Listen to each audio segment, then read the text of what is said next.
Everyone, it's Jette. This is going to be 10, maybe 15-minute video. So I'm going to try to be quick about, the shout-outs and whatnot. First and foremost, I want to say thank you so much to all of you for being so supportive. I didn't really have to deal with, the negativity or anything because the person that means the most to me in my life, other than my son, kind of censored and monitored it all for me. And that brings me to my second point. I wanted to say thank you so much to Adam. He is my soulmate. He's my other half. He's my best friend. He's my everything. And he had to deal with a lot, like with people telling him that, he shouldn't have to deal with this kind of thing and just to leave me and stuff like that. And I'm so glad that he didn't listen. Excuse me. So, just a couple of people that were there for us. I just wanted to say thank you and acknowledge the fact that, that you were just completely amazing to us, throughout all of this. Alika, Mary, Emily, Kelly, Leanne, Michael, Melissa, Paul, Lane, Kara, Cheyenne, my mom, Rihanna, Phyllis, Monica, and Stephen. I tried to do a different video to where I was like, excuse me, like personalizing like my shout out to you, but it was just getting way too long and it wouldn't let me. It just kept on cutting me off, saying it was, file limit was, or the size limit was reached or something like that.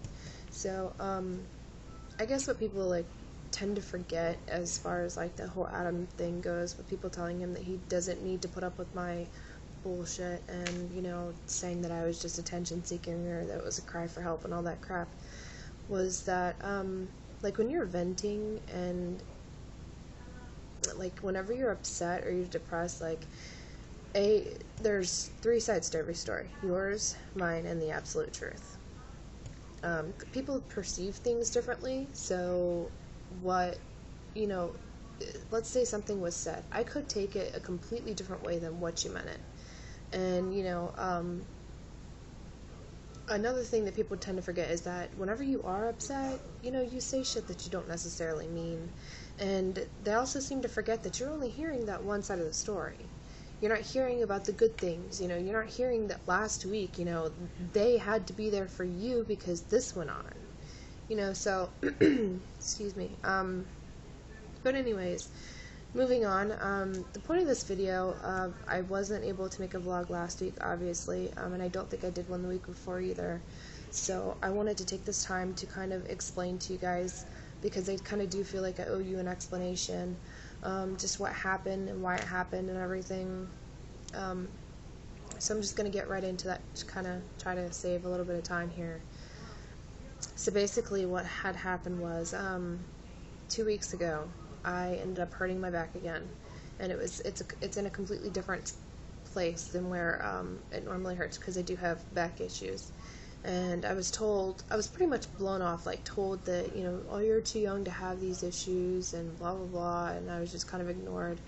And then, like, the very next day, someone that I thought was my friend, like, put me through hell and back, because they put me through hell and back. So, and I was having, like, a really, really hard time coping. So I decided that the medication that I was prescribed from my general practitioner, which was Celexa, I had been taking it before, but I stopped taking it because it was messing with me. Like, me and SSRIs just don't mix. Never have. I feel like a guinea pig at this point, because I've been on so many different medications, and every single SSRI I've ever been on has just fucked with me to the max. But excuse me, I did start taking it because I felt like I needed something, and because I'm the type of person, like, I listen. It's not, it's not me to talk, it's me that listens. And so, I've started taking it again, and I was taking it for like a week, And I knew that things were getting bad, but I thought that, okay, well, it's only been a week, it just needs to get in my system, and then once it does, like, the side effects will wear off, and all that stuff. Well, it didn't. And last Sunday night, I was sitting here with Adam, we were having a conversation, and we weren't arguing or anything like that, we were just having a normal conversation. And, like, I don't know why, but I had, like, this overwhelming feeling that, like, I was a burden. Like, if I weren't here, that, that's just that much more money that could go to my son and to him, and it was just, it filled my mind, and I couldn't stop thinking about it. It was all about, like, the quality of life that they could have, like, how much easier it would be for them, for my family, to be able to make that, that one more bill, or, get that one more thing that, my son needs or something. It was never about not feeling loved or cared about, or, not feeling important or anything like that. It was nothing like that. And I, myself never went through my mind. Like, it was never, because people keep calling me selfish. That's not the case at all. Like, I had yes, I wasn't in a very good place. Like I said, the medication was very bad for me. I should not have started taking it again. But I didn't think of me at all. Like, it had nothing to do with me. It was all about my family, and, it would, I genuinely thought that it would be better for them if I just weren't around. And because I don't have, family other than my mom, who lives in North Carolina, I had nowhere to go. So I wrote my letter, and yes, you know what kind of letter I'm talking about. And I stuck it in my pocket.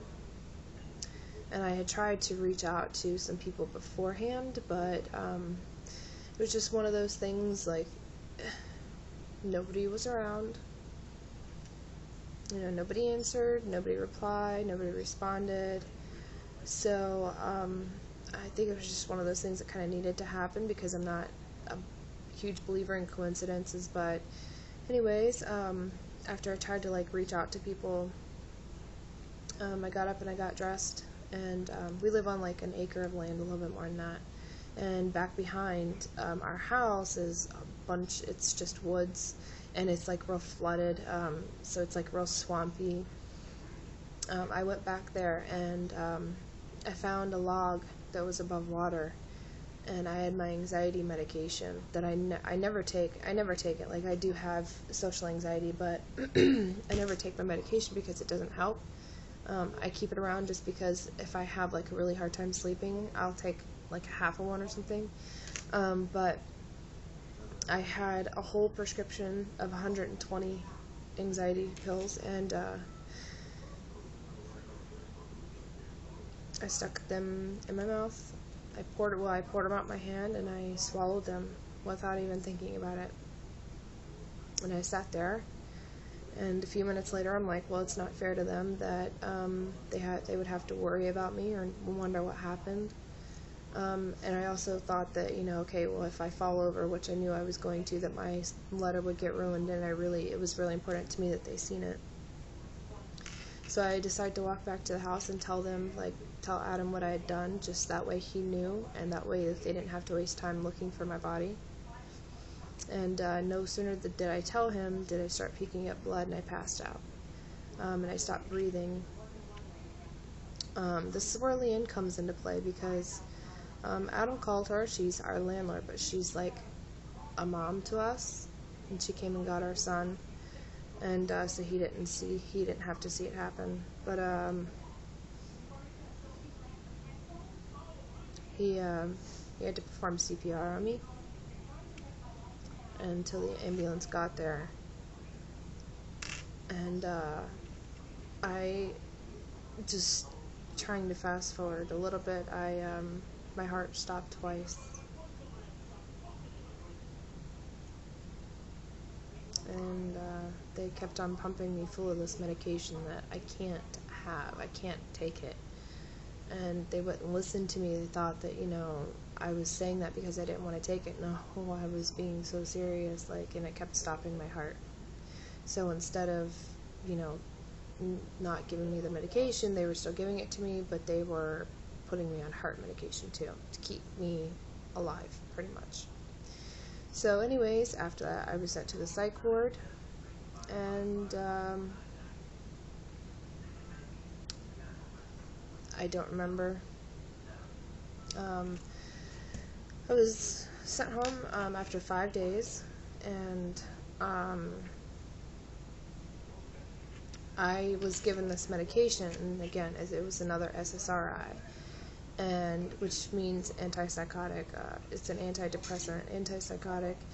Anyways, I knew that it was messing with me, but my head was so clouded, so foggy from everything that I didn't know to say something, like I didn't know, but it was messing with my stomach like really, really bad, and I kept telling Adam that, and like it was messing with my heart, like I felt like my heart was doing flips in my chest, and my heart rate would go up like dangerously high every time I took it. So I begged him to, just give me one chance without it, and he agreed, and I'm so glad that he did, because it was literally killing me. And so like 36 hours after I had last taken it is when my head started to clear, and I went to sleep, and it was the next morning, which was yesterday. I woke up and I kind of freaked out because everything kind of sunk in. I didn't realize, I didn't realize that I had taken 100 of those anxiety pills, like I didn't realize. And I guess like the thing that scares me the most is that I don't remember this stuff. I feel like just a week of my life has just been taken from me. And yes, I know that it's my fault, but it's still scary, and it's especially like when you're alone and it's 5 o'clock in the morning and you're sitting here by yourself.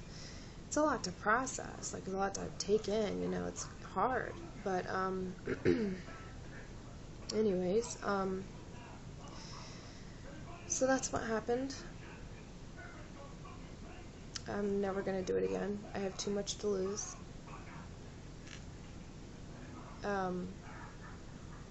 I'm so in love with my family, and I had no reason to do it. It was the medication, and I'm not crazy. I'm not insane. I don't, it's not who I am. But,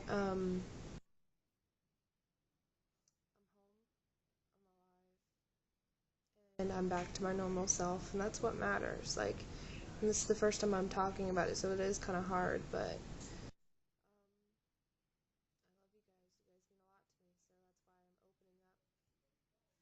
I'm about to run out of space again. So just to quickly sum it up, there's a couple things that I wanted to bring up.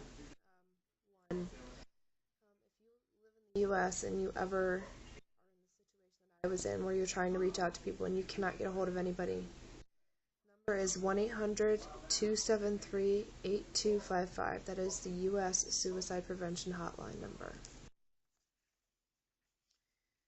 If you're in the UK, you dial 440-0800. For France, it's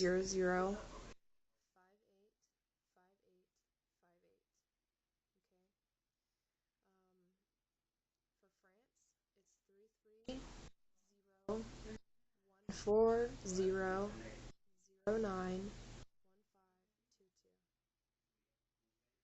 There's a whole list for all of Europe.com/wiki/Europe. Just want to say thank you all again for all the support and all the love that you've shown me. I love you all, and you can find the links below and the numbers and everything, and I hope that you guys are having a great week.